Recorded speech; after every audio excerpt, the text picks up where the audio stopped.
Most organisations have expectations about the way their employees and others who represent them behave. How personnel conduct themselves can influence how the organisation is perceived by its clientele, customers, members or users, and ability to achieve goals, objectives or mission. Many organisations set out expected behaviour standards for personnel in a formal document, such as a code of conduct.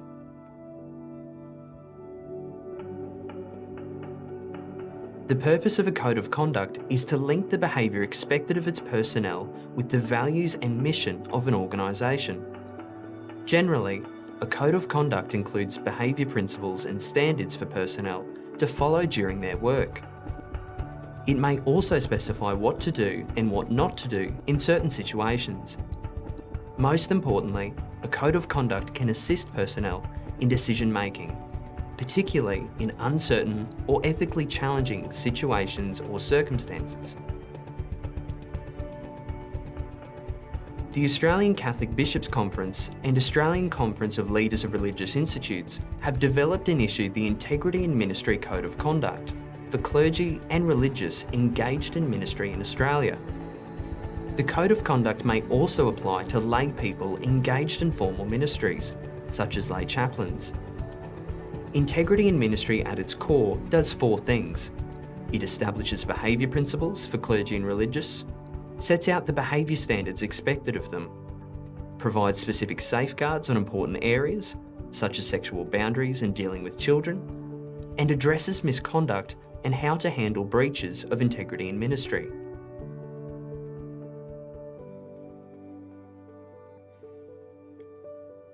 Clergy and religious, because of their particular ministries, have a responsibility to protect, honour, and advance the dignity of every human person. Their relationships with people in these moments are guided by sensitivity and personal and professional distance that has the well-being of the other as its foundation. The behaviours expected of clergy and religious under Part 1, a communion of love, include maintaining sensitivity and respect in all relationships, respecting sexual, physical and emotional boundaries, and protecting the dignity and safety of children and young people. Under Part 1, behaviours that are discouraged include acting in a way that could be interpreted as harassment, discriminating against or harassing others, violating the physical and emotional space of others, lording it over others, and conducting ministry in one's residence, presbytery or parish house. Part 1 specifically addresses expected behaviours towards children and young people, including using electronic or print media responsibly when communicating with children or young people, and only communicating with them for work or pastoral purposes. Only providing pastoral ministry for children and young people in the presence of another adult. Being familiar with the causes and signs of child abuse and neglect, and taking action to protect children and young people if abuse or neglect is suspected. This part also provides specific safeguards preserving professional boundaries with children and young people, including not being over-familiar or using inappropriate language with a child or young person, not being alone in sleeping, dressing or bathing areas with a child or young person, not staying overnight in the same room as a child or young person, not administering corporal punishment to a child or young person, and not supplying or serving alcohol or other controlled substances to a child or young person. Clergy and religious are particularly called to witness a spirit of service. Because of the trust they are given and their leadership role, they have unique power and responsibility in pastoral relationships.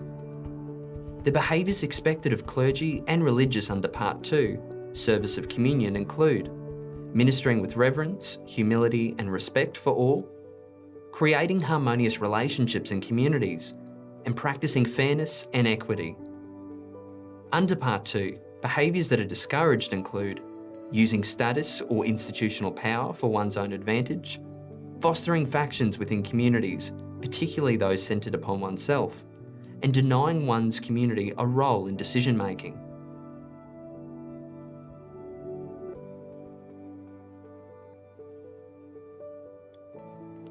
Following in Jesus' footsteps, clergy and religious commit their lives to the service of God. This is a vocation and a way of life that continually invites growth and ongoing commitment.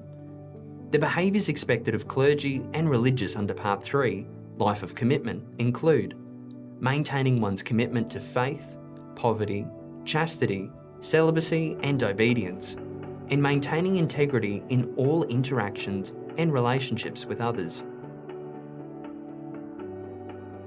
Under this part, behaviours that are discouraged include acting in a way or using language that can be interpreted sexually, initiating or seeking to initiate sexual behaviour, accepting an invitation to participate in sexual behaviour, placing oneself in situations that challenge the commitment to celibacy, and establishing relationships through an abuse of power.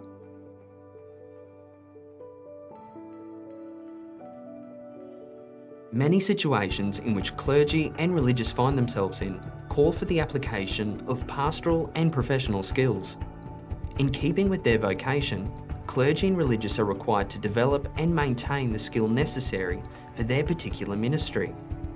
Behaviours expected of clergy and religious under Part 4, developing and maintaining competence, include developing and maintaining pastoral and professional skills, establishing limits of pastoral relationships, avoiding conflicts of interest in pastoral relationships, and recording significant or concerning pastoral events.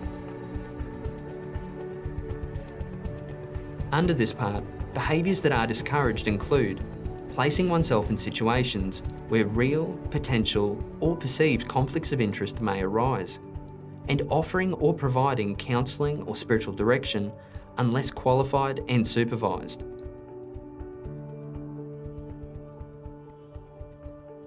This part also provides specific safeguards preserving boundaries in pastoral relationships, including do not allow pastoral relationships to exceed sexual and/or professional boundaries.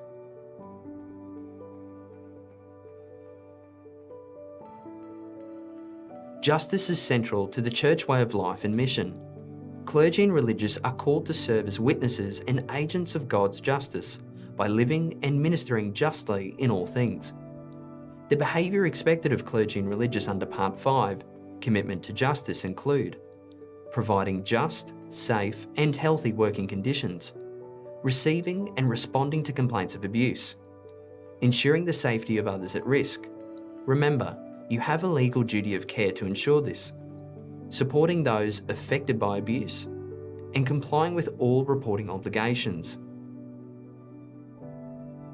Under this part, behaviours that are discouraged include discouraging misconduct or abuse disclosures, ignoring or dismissing conduct or abuse disclosures, delaying in taking action on disclosures and complaints, and investigating disclosures or complaints themselves. This part also provides specific safeguards preserving boundaries in pastoral relationships, including complying with mandatory reporting and other relevant legislation, not interfering or hindering proper processes of law, and immediately notifying church authorities where abuse disclosures or reports are received.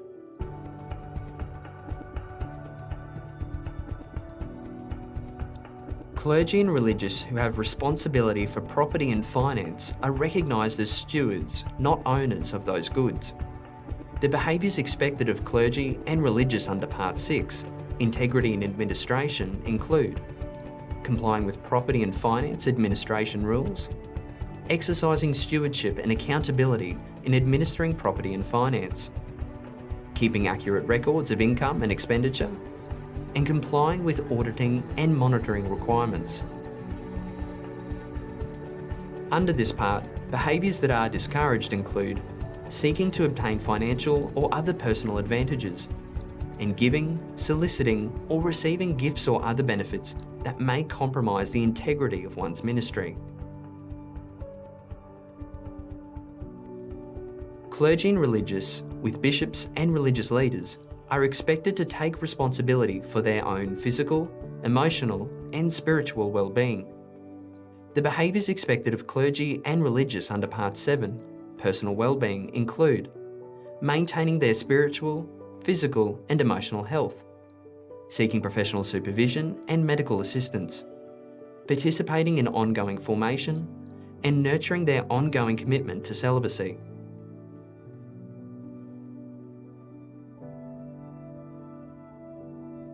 Part 8, When Communion is Broken, outlines the Church authorities' responsibilities in dealing with violations of the integrity in ministry behaviour principles and standards. The expected responses of Church authorities include listening to complainants fully and compassionately, investigating and acting upon violations, reporting to the police, reporting to the Church's State Professional Standards Office, and providing pastoral support to complainants and respondents.